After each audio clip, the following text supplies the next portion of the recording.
Welcome to Sharing Sox, the post pitchers duel of the season so far, and maybe of the season to be version. I am Southside Sox duty geezer Leigh Allan. With me, my son and West Coast correspondent Will. And behind him, a picture of Lucas Giolito, who was terrific last night. We are recording this on Wednesday afternoon before Wednesday night's game, which could be interesting too. There's going to be Zach Plesac against Carlos Rodon, who had missed his spot in the term because of a stomach problem. Because the Sox don't hit Plesac at all. So normally, hope they do tonight. Yeah. But last night's game, I had the coverage and I had done the pregame with pitchers duel, exclamation point, pitchers duel, exclamation point. And then I said in there, when you say that, it's going to be 11-9 or something, but let's hope. And boy, it lived up to everything. Giolito was fantastic. He threw a few more pitches than Shane Bieber and had to leave earlier, but they were both terrific. And unless you are a dinger obsessed person, that was an incredible baseball game for 9 innings. Yeah, it was absolutely outstanding for 9 innings. Like both of those pitchers, talk about living up to it. Like Giolito there was something else it even felt like behind him last night, a confidence and a swagger that was even greater than we've seen from him. He felt like an absolute undeniable major league ace last night. And he did not let us down. It was incredible. He only made it through 7 compared to Shane Bieber, but in a sport where now we're thrilled if starting pitchers go 5, I'll take the 7 innings of shutout baseball. They brought him out for the 8th, probably a mistake, but it didn't end up costing anything at the time. No, and then the relief pitching until the 10th was excellent too, which was really nice because Evan Marshall, who had stunk earlier, and you're thinking, oh boy, it's one of those relief pitcher things. He's gone for the year. And he's had 2 terrific appearances in a row. That the night before the bases loaded, nobody out thing, hold him to 1 run. I agree. Really, and then Liam Hendriks, who had stunk earlier, had his first fine performance of the year. Tony La Russa had, I think, a typically stupid performance. Hendriks threw 13 pitches in the 9th inning. Why wasn't he out for the 10th? 13 pitches. I think he can handle some more. 13 pitches and looking good, Yeah, 13 pitches and nobody's touching anything. Yeah. 9 of them were strikes and just blew right through them. Yeah. I don't understand that. Absolutely ridiculous. La Russa has done virtually nothing right in terms of pitching changes this year. Almost all of them are wrong for some reason or another. But I will say, on your point with Marshall, the dude is back. Whatever fears we had to worry about him, he's going to be. No, his changeup last night. We're talking. This would be Tuesday night. His changeup was fantastic. It was like the Giolito changeup. It's like they never changed pitchers. Yeah, it really was exceptional. And Hendriks also just looked like the guy we signed. I would have loved to have seen him come out for another inning. Ultimately, the game got screwed by the extra inning rule. Talk about a game we would have been talking about most of the season if it wasn't for that. This was so great. The last, big hyped pitchers duel for the White Sox that I got to watch in person was when Chris Sale visited for the first time after we traded him to Boston. And we were going to see Chris Sale at that time, I think it was still the Cell. We were going to see Chris Sale at the Cell against Jose Quintana, the guy who was supposedly our ace that year. I got great seats, took some buddies, and both pitchers were gone in the 3rd inning after throwing 100 pitches. Well, that's what I had said on my write-up. What usually happens when you say pitchers duel is that they're gone by the 4th.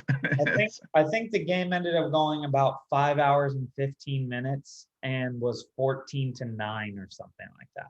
I'm glad you brought up the time because, and I forgot to look at the final time, but the game, of course, because of extra innings and because Bieber really was gone in the ninth inning. It needed 27 pitches to get through that one after 86 pitches for 8 innings. Yeah. Incredible. That game at the end of 7 was an hour and 45 minutes. It was like a Mark Burley game. And both pitchers are, and that's the great pitchers do it and the crap pitchers don't. They get the ball and they throw the ball. There's no walking around the mound, no playing with the rosin, no, playing with your hat, you're looking in your hat to see what your pitch is supposed to be. No shaking off 4 signs, and then the catcher's got to go back to the whole repertoire. They get the ball, they throw the ball, and they're great. And nobody can hit the ball. I mean, you see it in Giolito. You also see it in Liam Hendriks. They rest between innings. They don't rest between pitches. When they The only thing with Hendriks is if he gets upset about a pitch, he's got to do that. He's Australian. He's got to do a walkabout. Right, but it's a great walkabout, and then he's all business. He's still business, and you see him taking those deep breaths. And same with Giolito. They give a deep breath and then they're ready to go again. It was so great, and it makes that extra inning rule even more infuriating that we had to lose this great pitchers duel that I think at the time we went into extra innings was only about 2 hours and 40 minutes into the game. And then it all just gets thrown. Yeah. It just all just gets thrown. And Bieber, that Bieber curveball, that's incredible. Yeah. Yeah. Unbelievable. I tweeted last night, if I in my prime of hitting, which was never that good, but in my prime of hitting, if I faced that pitch 1,000 times, I'd hit it 0. Yeah. Even if he said, Will, I'm throwing you the knuckle curve, it's going to come in exactly at your knees over the middle of the plate, and I would miss 1,000 times out of 1,000. It's like Manuel Rivera's cutter. Rivera threw a cutter 99% of the time. Everybody knew a cutter was coming. It didn't matter. Absolutely. It was going exactly where he wanted to put it. And that was the same thing with Bieber. He had a couple. I don't think he actually hung any, but he had a couple that were higher than he would have liked them to. He got away with a couple pitches in the 9th. That being said, well, they weren't terrible. And Mercedes did his job by making him work. It was a 7-pitch at bat. I think that was the first time any at bat went beyond 5. Well, and so he made him throw some extra pitches, and that kind of tired him out for the other guys. But of course, we couldn't score anyway. He didn't have a 3-ball count until the 9th. Until the 9th, no 3-ball counts. Absolutely phenomenal pitching. I mean, it's not like we discovered Shane Bieber last night. He's been pretty spectacular for years. But he had not been spectacular this year. He'd walked 9 guys in 12 innings. Of course, he'd also struck out 24 in 12 innings. It was also just a really smart game plan of hitting the good hitters constantly with the great knuckle curve. And then with the bad hitters, he was essentially resting by throwing fastballs. You know, he's with guys like Mendick and Jake Lamb and Nick Williams, of course. You can waste some fastballs on those guys. Though Mendick had the hardest hit ball the Sox had by far. His single was like 104 something, which was second only to Jose Ramirez's shot down to first that Jose Abreu did a great job of knocking down, because that would have been a run. I mean, that runner's going fast runner on first, it would have been a run. 100%. I mean, that play was, I mean, there's some luck involved in snagging that ball, but terrifying first off, that ball coming at you. And man, he made that look easy. He's really, really impressing me as a first baseman on some of those tougher plays these days. Yeah, from of course, we learned the night before with the throw that hit Grandal in the head that shouldn't have ever been thrown, but thank you. But it's not easy to make that 3-6-3 double play or 3-6-1 double play, which he does constantly. It's hard to do because you got a base runner you got to work around, and he does that throw back there so well. Anyhow, the rest of the week, we saw every starting pitcher, I think, once. 5 games. There were 2 days off in there. Oh, Carlos Rodon did not We didn't pitch see because Rodon. of his mistake. Lance Lynn was awesome. I mean, awesome. Talk about all we did was sort of mouth off recently about how that Dane Dunning deal isn't looking so good. And then Lance Lynn comes out and shuts me up. That outing was incredible. Truly incredible. Now, Dunning is proving to be no slouch in Texas as well. However, if Lance Lynn's going to go out there and do that, then he's he's supposed to eat innings, and he ate as many as you can eat. He ate them all. He ate them all. And Lance Lynn also looks like maybe he eats a couple innings. He's eaten things besides innings in his day. Right? Yeah, but he was just absolute lights out. Absolute lights out. Incredible to see. It was kind of seeing the pitchers duel last night was exciting. It was the best game I've watched in a long time. But seeing Lance Lynn do what he did was certainly the closest thing to hope I've had since the beginning of the season, since we still don't score runs.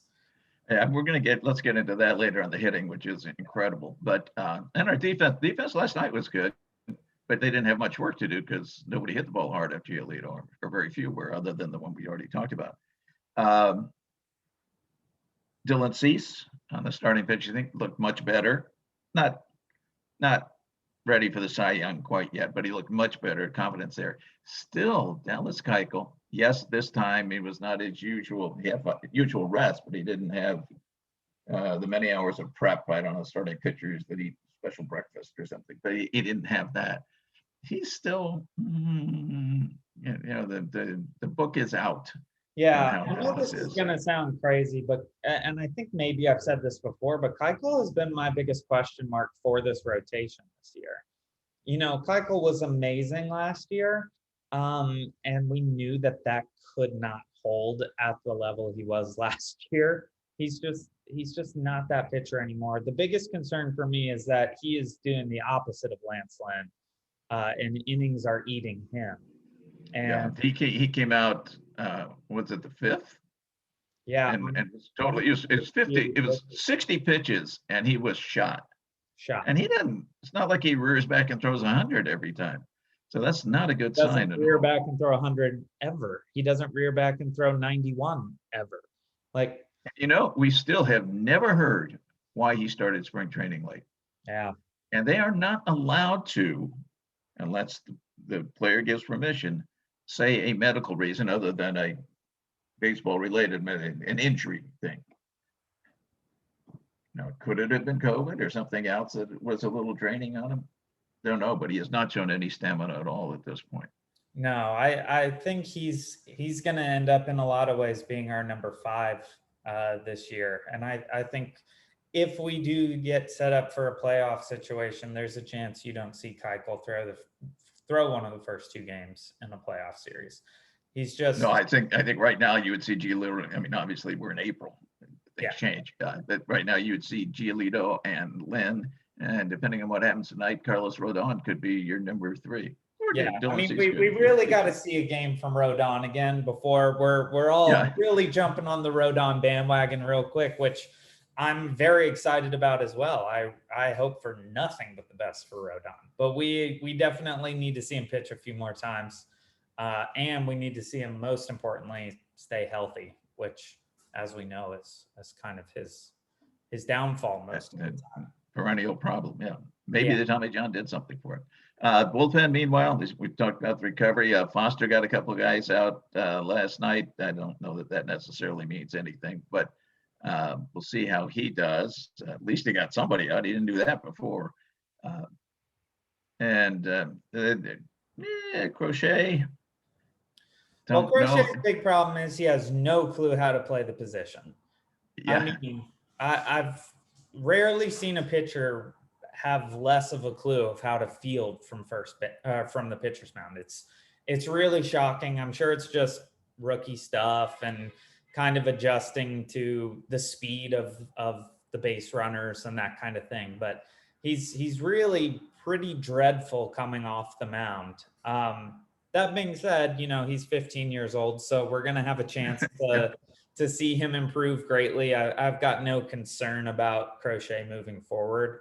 I really don't have bullpen concerns at all at this point.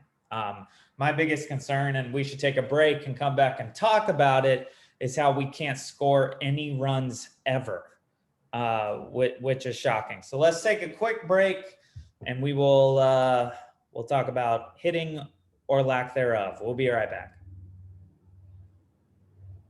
All right, welcome back to Sharing Sox. We've dissected some pretty stellar White Sox pitching thus far in the season, and now we're going to talk about something that's not as stellar, unless your name is Yermín, and that's going to be hitting. Yermín is 16 for 33, 16 for 33 at this point. He had it out last night to go under 500. The team is hitting 224. If you take out Yermín 16 for 33, the White Sox as a team, and you got two guys who are hitting well, but including those guys, as a team, they're hitting 198. Wow. 198. And that gap is even bigger than it was a couple days ago. So yes. It's getting worse and worse. Yes, you don't hit Shane Bieber. Nobody hits Shane Bieber. That's not a big deal. But they have managed to not hit some pretty trashy pitchers. And they're not hitting anyone. You know, no. They had one game in Seattle where they hit well, and that's it. Two. They've had two games. They're averaging 5 runs a game, so that looks pretty good, right? But they have 22 of those 55 runs have come in 2 games. Wow. Otherwise, now they've always scored 3. They kind of constantly 3 was like the limit the rest of the time, of course, until the 0 last night. But yeah, it's terrible. And I'm gonna have to bring my phone back up here, but I've got the page ready. Okay, going down the lineup on Baseball Reference. Yasmani Grandal 154. Jose Abreu 209. Now Jose, of course, had the 2 grand slams, but he has a total of 9 RBIs. So other than the 2 grand slams, he has 1 RBI in 11 games. Nick Madrigal, 219. Danny Mendick, who's been great, and who will lose his job, and who knows what's going to happen Thursday when Tim Anderson comes back. But Mendick's hitting 417. So wow. Yoan Moncada, 179. And I still think, I mean, I don't doubt his skills by any mention. I still think I would just worry about his health. And I wonder if the team didn't know something when they brought in Jake Lamb at the last minute. It's possible. Why do you get a third baseman at the last minute? I mean, Yoan, I'm still not worried about Yoan. I think he's, just got to get back in the groove. He's making some really good plays from third, and he seems to be running okay. I'm not too worried about it. I don't think he's going to necessarily get back to those 2019 numbers, but I think we'll see him bounce back and hit around in the maybe like 270 range, which would be great because as you've just listed off, no one hits that. Andrew Vaughn, 143. I think Vaughn's got to go down. And this Vaughn left field thing, just we've got his name up. The last Kansas City game, that would have been Sunday. They had a guy on second, left-handed batter up. Vaughn's playing shallow, and his catching has been okay. Ground ball through to left field, directly in front of him. So he's coming straight in. He's shallow to begin with. The runner on second was at least 2, maybe 3 steps from third base when Vaughn got the ball, and they didn't hesitate to send that guy home at all. And he scored easily. The ball never got to the plate. I think it got cut off. You can't, and yes, left fielders, as a rule, do not have good arms. That's why they're in left field. But you can't be that bad. They can't be so bad that a team has total confidence. But you can't throw a guy out. You also have to keep in mind, if you were a major league team and the ball was hit to left field and the guy playing left field was not a left fielder, you're sending the guy. Well, and he doesn't have an arm. He's a first baseman. Yeah, and he's never had to make those throws. He's been a first baseman. So if he could develop an arm, I don't even know. But it's tough to hate on the guy for being thrown. Not hating on him. I'm just saying I don't think you put him in left field. I'm not saying you are. Oh, I totally agree. He is absolutely not a major league outfielder yet. You know, had they known they were going to have 2 injured outfielders at the start of spring training, he could have started doing long toss and been long tossing every day for a month and a half. But I think the fact of the matter is that Andrew Vaughn in left is not the answer. It's just not the answer. We need an actual outfielder out there. And, you know, that pretty much also doesn't include Nick Williams, but he's a little better in the field, but he can't hit anything. I don't know if he even has a hit this year. I don't think he does. Neither Nick Williams nor Jake Lamb has a hit. They're both batting 0. Lamb has had very, very few at bats, but very few. And actually, he gave us a thrilling final at bat last night. It wasn't actually a hard hit ball, but it was hit in the right place, but just not quite far enough. He almost got away with a real cheap shot. Real cheap one.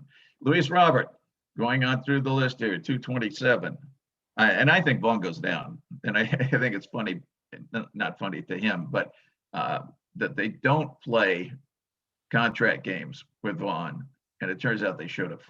Yeah. They could have saved a year at no cost to the team whatsoever. Yeah. Robert's hitting 227. Eaton is doing well, especially lately. He's been hitting very well. He's at 263. 10 RBIs, leads the team. So he's hitting well. Leury. 107. 107. Zach Collins is becoming Zach Collins. Looks bad across the board. Yes. His throws are so weak from shortstop. He's got no arm from over there right now. He made a nice stop on a ball last night during the fiasco inning, but it didn't matter. I mean, well, I don't think anybody makes a play on that.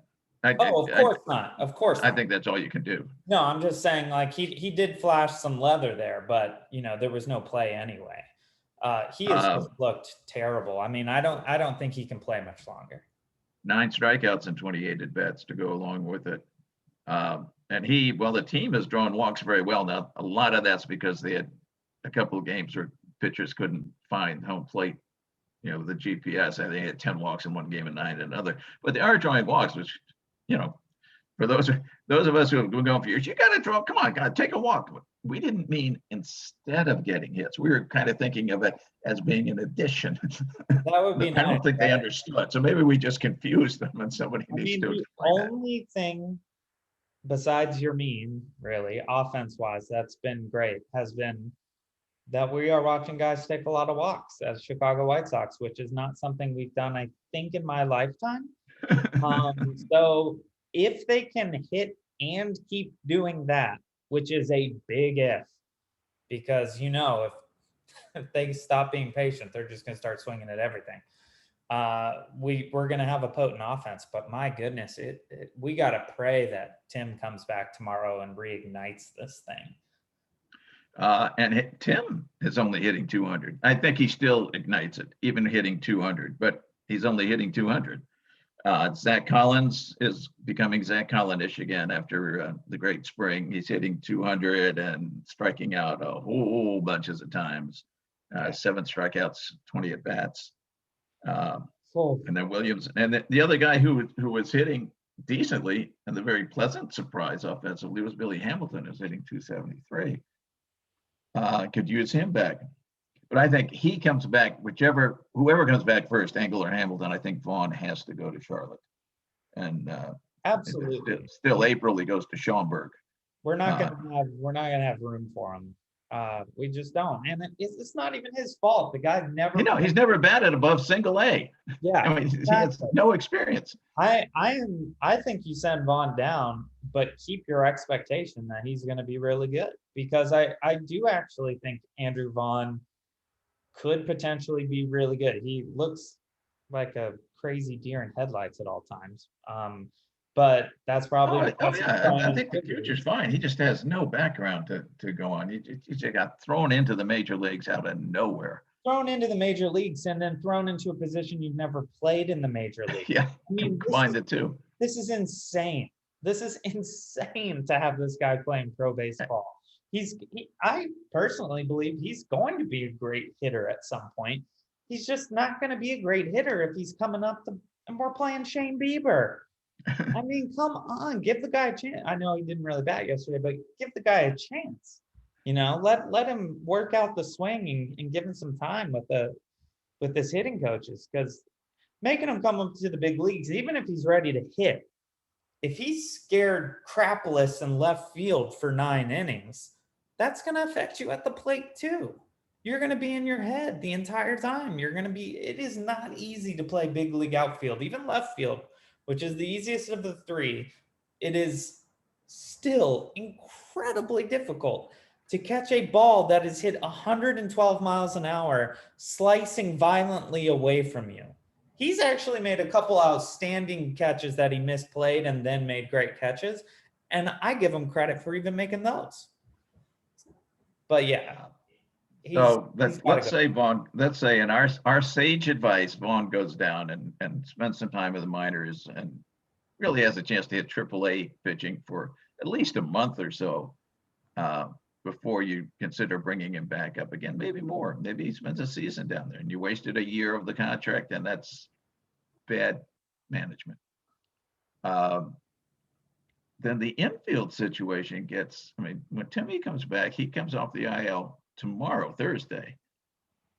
What do you do there? Mendick is one of the only guys on the team hitting the ball. I don't think Madrigal's defense, it says, after a very shaky start, has been fine. And in fact, in a couple of cases, excellent in the last couple of games. I think you have to stick with him now. Leury becomes the question. And he's, it's a major league contract and it's a couple $1 million, 2 or 3, right? Yeah, I think. Yeah. And he's your magic man who can play anywhere. He's pitched in some 15th or 16th innings. But do you send Mendick back down? Who's hitting 400 something? And I do. Danny Mendick's not going to hit 400 for any length of time. I think once pitchers get used to, oh yeah, this guy's up, we better learn how to make a book on this guy. I think he becomes Danny Mendick again. But at the moment, I don't know. I mean, if it were me, I keep Mendick and I put him at second base, and I do actually sit Madrigal, because Mendick has shown us that he should be in the lineup. He should be. But somebody's got to go off the roster. Somebody's got to go off the 25 man. I don't think that's Madrigal. No, I think Leury has to go. My other option would be Lamb. And yes. I don't know if they'll send him down just because they've just got their new toy. However, he is the one that I think is least valuable to us overall, just because hopefully Moncada's going to be in. Hopefully Moncada's going to be around and is going to be strong. I mean, you can use Mendick in a couple places. I don't know how well Lamb does in other places in the field. I'm sure he could probably play. He can play third or first, and we got 123 guys can play first. Exactly. And even if he can play second, you still have Mendick, who will be a better second baseman. You still have Madrigal, who will probably be a better second baseman. So I kind of think I would get rid of Lamb just because Leury's a switch hitter. And I don't necessarily want. But he's not a guy with good splits left-handed. True. I mean, that's also true. However, Leury can play left field. Well, and that's the thing. He can play anywhere in the outfield. He's played center last year and the year before when need be. Not great, but he can do it. And obviously Billy Hamilton can do it too. But yeah, I mean, he's got outfield positions, infield positions. I think Mendick can play third. So if you got rid of Lamb, you still have a backup at third. And Leury can play third. He hasn't played there much, but he can.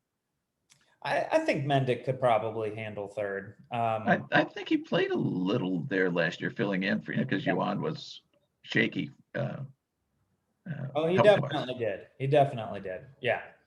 I think he's just a little more valuable. And I think Lowry, even though his offense has been terrible, it is good to have a true utility player. I mean, there aren't many in the game where you can kind of put them anywhere. And Lowry, you can really kind of do that still. And of course, Engel's going to be back. So ideally, he's going to be your left fielder, your starting left fielder. And then Hamilton goes back. We get Engel and Hamilton back. Yeah, that's true. And Hamilton is valuable for a few reasons. And he has shown us that actually he should be on a big league roster this year. So I would definitely. Oh yeah, Williams goes. Yeah. When the two of them are back, Vaughn goes down to get some training, and Williams goes. Well, I think you say goodbye to Williams, Vaughn, and Lamb for the time being. All right, we'll see what happens in the real world. Yeah, it's La Russa, so obviously Nick Williams will be starting in center field for some reason, and Jake Lamb will be pitching, and Andrew Vaughn will be playing shortstop. Shortstop's good. Well, that's all the time we have for today. It was a really fun game to watch last night. It really made me, not that I was in any danger of falling out of love with baseball, but man, seeing a great pitcher's duel just reignites your passion for the game. And it was cool on Twitter seeing so many people excited about great pitching. You always get excited about the home runs and stuff like that, but last night the talk of Twitter was changeups and knuckle curves, and that was just kind of a cool. It was just two masters of the art at work, and it was just a pleasure to watch them. Yeah, the 10th inning was not a pleasure, but when those two guys were in there, boy, it was nice. And it was also really cool to see our ace really go toe-to-toe with the ace. So, I mean, that was just a really great feeling as a White Sox fan to see Giolito go out there, and you don't doubt for a second that he could win a game up against Shane Bieber. He was just incredible. Bieber, of course, had a slightly better day, but, you know, if Giolito gives you that, you should win every time. Every time. But we'll see, because he will pitch again before we talk next week. And we'll get to see what happens there. Let's send good vibes to Carlos Rodon today. I'm looking forward to that. Do you have any final thoughts?